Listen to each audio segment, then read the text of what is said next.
mais excessivement vite, mais on s'en doutait de toute façon. Ce sont des athlètes d'exception que vous allez voir aujourd'hui. Environ 450 inscrits, hommes et femmes, avec des critères de qualification, mais je peux vous dire, alors tous ne sont pas évidemment dans les moins de 30 minutes comme je vous l'ai annoncé tout à l'heure, mais on aura bien sûr quelques athlètes en moins de 30 minutes, même certains athlètes qui vont se rapprocher des fameuses 28 minutes, donc ça va aller très très vite, regardez-les, c'est formidable, et donc là on est en train de marquer sa position.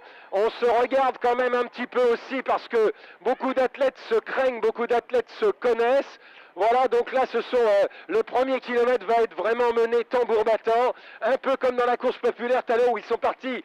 C'est vrai que les athlètes populaires sont peut-être partis un peu vite tout à l'heure. Alors eux, là, actuellement, les athlètes internationaux, à mon avis, ne feront pas la même erreur. Ils vont être réglés, on peut le dire, sur ces 10 kilomètres, mais quand même, ce premier kilomètre risque d'être un des kilomètres les plus rapides, évidemment, peut-être avec le dernier, s'il se retrouve à plusieurs pour, bien entendu, la lutte finale. Mais en tout cas, là, c'est quand même parti très très vite avec Emmanuel Bett, le numéro 5, Emmanuel Bett qui a la tête de course. Donc en tête le Kenyan avec le Dossard 5. Et puis nous avons tout de suite derrière Kipyego, mais pour l'instant évidemment c'est vraiment le tout début de course. Les concurrents qui essayent de s'extirper du peloton, même si ce peloton, on le rappelle cette année, n'est pas aussi imposant puisque nous avons mis des critères de qualification. C'est pour ça que la course populaire était très nombreuse, très fournie tout à l'heure. Et que là, on peut le dire qu'ils vont s'expliquer entre eux dans cette épreuve des As. Mais quand même, évidemment, bien sûr, plus de 400 coureurs au départ. Il fallait s'extirper un peu de ce groupe. Et c'est pour ça que ce premier kilomètre, avec la montée de la rue Camille Pelletan, est un kilomètre rapide où les concurrents vont essayer, bien entendu, de se faire une place, de se faire un petit peu d'air par rapport à la suite du peloton et que nous allons passer dans très très peu de temps au premier kilomètre. On va vous donner donc une indication au premier kilomètre, indication bien sûr importante. Voilà, ce premier kilomètre, mesdames et messieurs, 2,49, mais oui, 2,49, j'ai le juge officiel avec moi, et c'est extraordinaire, 2,49, rendez-vous compte, et oui, ça va très très vite, ça déménage en tête de course, on a Solomon Moutaï, le 2, qui est bien classé aussi, bien sûr, avec Kipyego et Bett, qui mène depuis le départ, le Dossard 5, donc Emmanuel Bett, et puis on a Mika Kogo, je vais rassurer évidemment ses supporters. Mika Kogo est bien sûr toujours là, bien placé, lui aussi, et ainsi que le concurrent 18, c'est Léon Ndiema. On a également le numéro 9 qui est Samuel Tesfaldet. Voilà, premier passage, première boucle. Non, on ne court pas les gardants, s'il vous plaît. Non, on ne court pas sur le parcours, s'il vous plaît. Non, s'il vous plaît, merci. Non. Personne sur le parcours, voilà. Donc en tête de course, Emmanuel Bett vient de se faire relayer pour la première fois par Cornelius Kankogo le 14. Alors Cornelius Kankogo le 14, Emmanuel Bett le 5, qui sont quelques mètres devant 4 autres concurrents. Je vous ai dit tout à l'heure, 12 hommes en tête, ils ne sont plus que 6. Et Cornelius Kankogo, ça y est, cette fois-ci, l'attaque, c'est pas Emmanuel Bett qui l'a fait, mais c'est Cornelius Kankogo. D'un seul coup, à l'attaque de cette deuxième montée de la Camille Pelletan, eh bien, il sait pas. Et là, il s'est dit, on sait pas, comme si c'était l'arrivée en haut de la côte. Cornelius Kankogo vient vraiment de lancer une attaque, mais terrible. Hein. Ah, je peux vous dire que là, ça fait mal derrière, parce que on a l'impression, on se regarde avec le deuxième et le troisième, on se demande, eh bien, qu'est-ce qui se passe? Quelle mouche l'a piqué? Le quatrième kilomètre pour Cornelius Kankogo en 11 minutes 5, tout simplement. Première féminine là. 11, voilà, 0, première 5, féminine, deuxième féminine. Je dis bien 11, 0, troisième 5 féminine. 4000. Voilà. Alors il est dans cette deuxième ascension, il va terminer cette deuxième ascension. Et je peux vous dire que les écarts sont déjà faits, des écarts qu'il va être difficile maintenant de combler. Alors derrière, on va essayer de s'organiser bien sûr. Mais oh là là, quatrième, Cornelius va cinquième vite, féminine, que Cornelius 6, est 7. en plein... Oh là là là là, c'est formidable, c'est formidable en tout cas. J'ai rarement vu quelqu'un aussitôt mettre une bandérille aussi importante et surtout dans une course aussi rapide, hein, parce que je peux vous dire que la course, elle ne dormait pas, loin s'en faut. Eh bien, Cornelius Kankogo apparemment est au-dessus du lot en ce qui le concerne pour l'instant, en tout cas, pour l'instant, et entre le 4e et le 5e kilomètre où nous sommes maintenant, et derrière, en file indienne, Allez, 5 concurrents qui, Corinne Herbroto qui semblent passe un devant petit nous. peu, je serais tenté de dire un peu désabusés, parce que voilà, ils se disent qu'est-ce qu'on fait, comment revenir, est-ce qu'on attend et c'était trop tard, ou est-ce que on va se battre pour la 2e place d'ores et déjà. Voilà. Rutière pour la 2e fois. Ah, c'est formidable. Ah, je peux vous dire que j'ai une place privilégiée. Je pense que vous comprendrez pourquoi. On a vraiment Cornelius qui est derrière la moto. Voilà, la moto où je suis en train de les mettre. Eh bien, c'est formidable. C'est une vitesse, c'est un athlète, mais vraiment, il frôle le sol. C'est aérien, c'est... Oh, la régie, je pense que vous allez avoir des images merveilleuses sur grand écran parce qu'on est en train de le filmer. Ah là, vraiment, plein cadre. Cornelius Kankogo, régalez-vous parce que c'est vraiment du très très grand spectacle. Je ne sais pas s'il va remporter cette 42e édition, mais en tout cas, il nous fait vraiment le show. Il fait le show aujourd'hui et on va avoir un temps très significatif dans quelques instants. Le temps au passage aux 5000 dans très peu de temps et vraiment, on va vraiment savoir si on est sur un très très grand cru au niveau du chrono. Mais s'il ne faiblit pas, ce Cornelius Kankogo, vraiment, il se retourne dans le virage pour voir, il a bien compris qu'il était en train de jouer un grand numéro.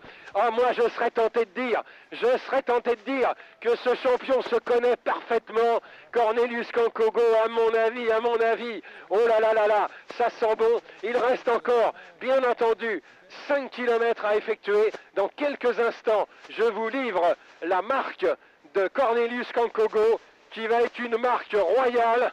Voilà, attention, est-ce qu'on est en moins de 14? Oui, on est en moins de 14 au 5000, on est en 13,52, 13,53. Les spécialistes apprécieront, ça va vraiment très très vite. Le dernier tour va nous livrer le verdict final.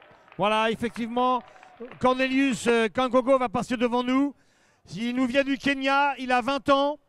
C'est sa première participation à la corrida de houille. Il fait la surprise comme l'a fait il y a 20 ans Monsieur Kalinowska. Voilà, Kankogo qui passe devant nous. Voilà, je viens d'entendre la cloche, hein, Jean-Claude. Voilà, dossard 8. Le dernier tour, la cloche, comme on l'entendait bien sûr sur la C'est Well piste. Piassier qui est passé devant nous. Comme Ralitska a entendu bien souvent la cloche au 24e tour lorsqu'il entamait le 25e et dernier tour d'un 10 000. Mais là, cette fois-ci, nous ne sommes pas sur piste. Le dernier tour développe pratiquement 3 km 300. Et pour Cornelius, ça va être difficile, je pense. Ça va être difficile. Il se retourne. Cornelius Kankogo. Est-il été un peu présomptueux? Est-il parti trop tôt? En tout cas, il a toujours fait allure. Et il va attaquer pour la 3e et dernière fois la rue Camille Pelletan, l'ascension. C'est là que tout à l'heure, au dernier tour, il avait construit, on peut le dire, son avance. Je ne veux pas parler de victoire, car pour l'instant, on ne peut absolument pas parler de victoire.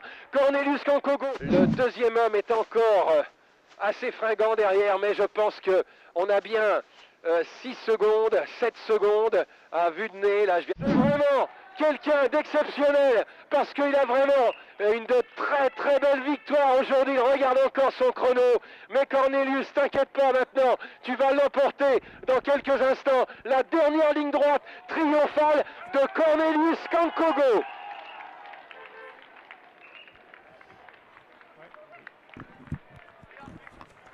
Voilà, il arrive dans quelques instants. On guette le chrono. Le chrono est de 27,38. Le record à battre est de 27,47. La victoire acquise, on peut le dire, dès le 4e kilomètre. Ah oui, mais il ne battra pas le record. Mesdames et messieurs, un tonnerre d'applaudissements pour un très très grand champion. Voilà qu'il arrive en... Très grand champion. C'est bien. Félicitations à lui. C'est féminin. 27,57. Moins de 28 minutes à l'arrivée. Cornelius Kankogo. Ah, c'est formidable. Et encore notre ami Mika Kogo à la 2e place devant Emmanuel Bett qui avait lancé la course et David Veldé, Lassie. Ah, ça a été vraiment un grand spectacle. Regardez derrière aussi des concurrents qui ont animé la course. Énorme, Franck. Coco a... Philippe Kekebo. Et puis on a également Léon Ndiema, le 18. Et Coco qui est remonté prodigieusement. C'est énorme. Énorme. Alors malheureusement, il aura encore une place d'honneur. Mika Kogo qui bute sur cette quatrième à chaque fois, il fait 2. Mais en tout cas, c'est un formidable spectacle qui nous a été donné d'assister. Tu veux la... Oui, on va essayer de surtout ne rien louper. Voilà, avec le Moutaï qui arrive. Le 9, c'est Solomon Moutaï. On a Samuel Tesfaldet. Ah, écoutez, c'est vraiment tous ces concurrents en moins de 30 minutes. Je vous ai dit, on va en avoir un paquet aujourd'hui en moins de 30 minutes. Eh bien, c'est chose faite. Et puis, on va attendre nos premières féminines. Voilà, Franck, je te passe le micro parce que la première féminine va arriver. Voilà. Un des concurrents qui avait animé, effectivement, qui n'était pas un petit dossard, le 338, lui aussi qui fait une très très belle course. Très belle course. Merci à mon moteur, ça a été formidable. Voilà donc un grand et beau spectacle. Est-ce que ça vous plaît, mesdames et messieurs? Voilà. C'est formidable, alors dites-le. Ah, dites-le parce que franchement, et je peux vous dire que sur la moto, quand le spectacle il est beau, il est grand, il est vraiment, on termine vraiment l'année. Oh, la remontée de Mika Kogo dans le final en prodigieux. Oh, c'était énorme, énorme. On le croyait à la ramasse derrière et il est revenu dessus. Mais voilà, on peut dire que Mika Kogo aurait gagné une 4e fois si. Attention, la féminine, Franck, la féminine. Kogo n'avait pas été la première féminine. Voilà la féminine qui arrive. Ah là là. Le dossard numéro 51. Extraordinaire chrono de Béra, Afera, Godfrey. On va attendre les officiels. Voilà le 52 qui arrive. C'est Degafa qui arrive derrière. C'est Debele Degafa. Donc les deux Éthiopiennes, Godfrey et Degafa, dans des chronos très proches des 32 minutes. Lorsque Ralitska a gagné, une fois il m'a dit, écoute Alexandre, ça serait bien de faire un 10 km parce qu'au moins on pourrait se comparer à tous les 10 km et ta course a vraiment la valeur pour le faire. Non seulement ça a été fait, mais en même temps, merci au comité des fêtes et au Sport Olympique de Houille qui continue une si belle aventure. Que d'émotions.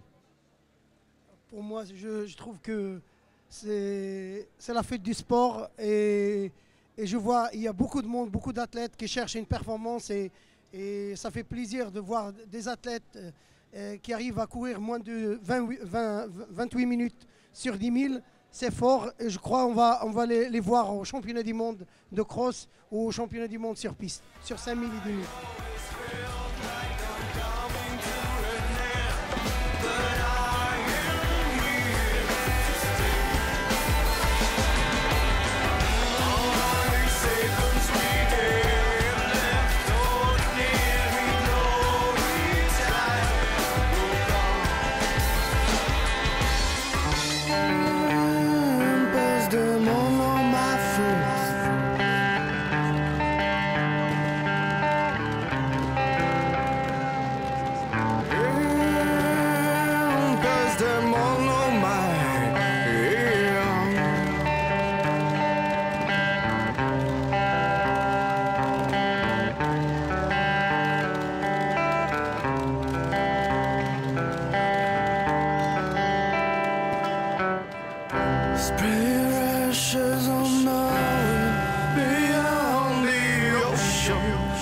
To the beginning of the sea, my friends, my